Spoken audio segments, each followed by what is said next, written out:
धन त्रयोदशी पूजा। हो सकता है कि आपको पहले से जानकारी हो कि धन त्रयोदशी पर क्या क्या करना चाहिए, क्या क्या नहीं करना चाहिए और कौन सा चीज खरीदना चाहिए, कैसे पूजा करना चाहिए। लेकिन बदलते समय के साथ बहुत कुछ बदल जाता है। इसलिए मेरा आग्रह है कि जानकारी की पूर्णता के लिए वीडियो को अंत तक जरूर देखिए। धनतेरस क्यों महत्वपूर्ण है, आइए सबसे पहले इसके बारे में जान लेते हैं। धनतेरस का त्यौहार दीपावली के 5 दिवसीय उत्सव की शुरुआत का प्रतीक है। यह कार्तिक मास की त्रयोदशी तिथि को मनाया जाता है।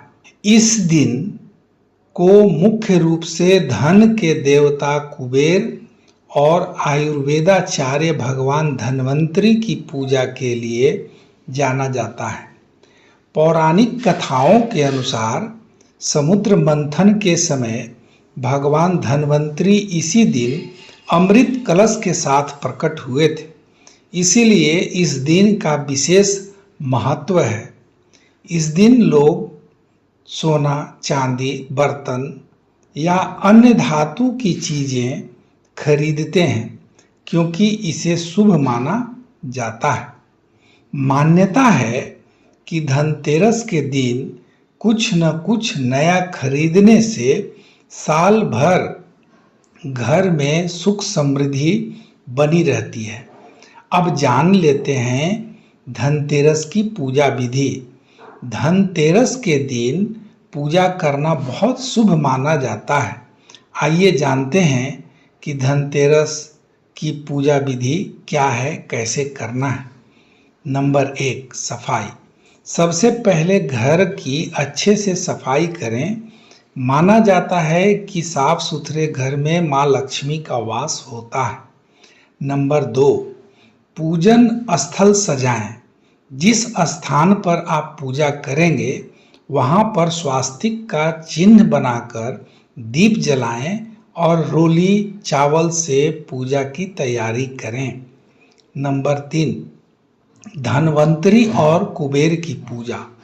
भगवान धन्वंतरी और कुबेर की मूर्तियों को या तस्वीर को साफ स्थान पर रखें। उन्हें रोली, चावल, फूल और धूप दिखाएं। नंबर 4, दीप जलाएं। पूजा के बाद घर के हर कोने में एक दिया जलाएं। विशेषकर मुख्य दरवाजे पर दीप जलाने का विशेष महत्व होता है। इसे यम का दीप भी कहते हैं, जिससे घर में अकाल मृत्यु और नकारात्मक ऊर्जा का नाश होता है। नंबर 5, सामान की पूजा। जो नए सामान आपने खरीदे हैं, चाहे वह बर्तन हो या गहना हो, उनकी भी पूजा करें। ये सुख और समृद्धि का प्रतीक माने जाते हैं। नंबर 6, आरती। अंत में भगवान की आरती करें और परिवार के सभी सदस्य साथ मिलकर दीप जलाएं। अब जान लेते हैं कि धनतेरस पर क्या खरीदें। धनतेरस पर विशेष रूप से लोग सोना, चांदी, बर्तन या इलेक्ट्रॉनिक सामान खरीदते हैं। आइए जानते हैं कि किस चीज को खरीदना शुभ माना जाता है।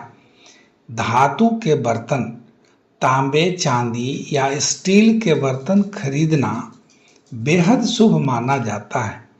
यह घर में सकारात्मक ऊर्जा और समृद्धि का प्रतीक है। इस दिन सोने और चांदी के गहने या सिक्के खरीदने की परंपरा भी है। इसे संपत्ति और धन की वृद्धि का प्रतीक माना जाता है। खासकर महिलाएं इस दिन सोने चांदी के आभूषण खरीदती हैं। यह उनके लिए शुभ और समृद्धि लाने वाला होता है। आधुनिक समय में लोग इस दिन इलेक्ट्रॉनिक सामान जैसे टीवी, फ्रिज आदि खरीदते हैं।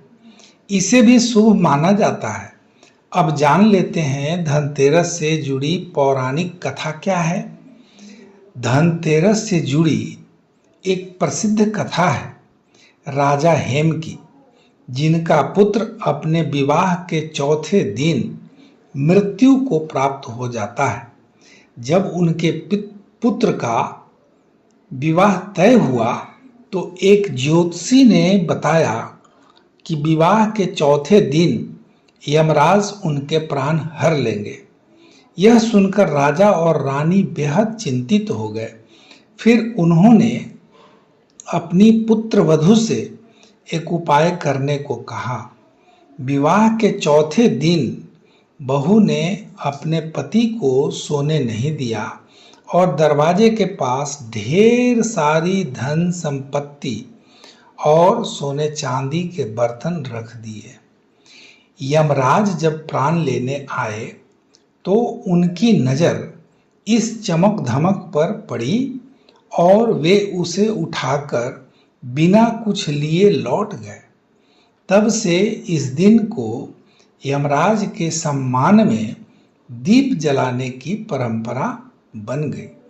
धनतेरस केवल धन वैभव का प्रतीक नहीं है, बल्कि यह हमारे जीवन में स्वास्थ्य, समृद्धि और लंबी आयु का पर्व है। इस दिन की गई पूजा और खरीदारी जीवन में खुशियां और सकारात्मकता लाती है।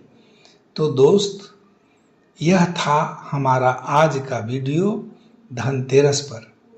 अगर आपको वीडियो अच्छा लगा हो तो इसे लाइक करें, चैनल को सब्सक्राइब करें और अपने दोस्तों के साथ शेयर करना न भूलें। हाँ, एक बात मैं और भी बता दूं कि धनतेरस के दिन भूल कर भी किसी भी महिला का अपमान मत कीजिएगा। इसीलिए जिस घर में वह घर कभी गरीब रह ही नहीं सकता।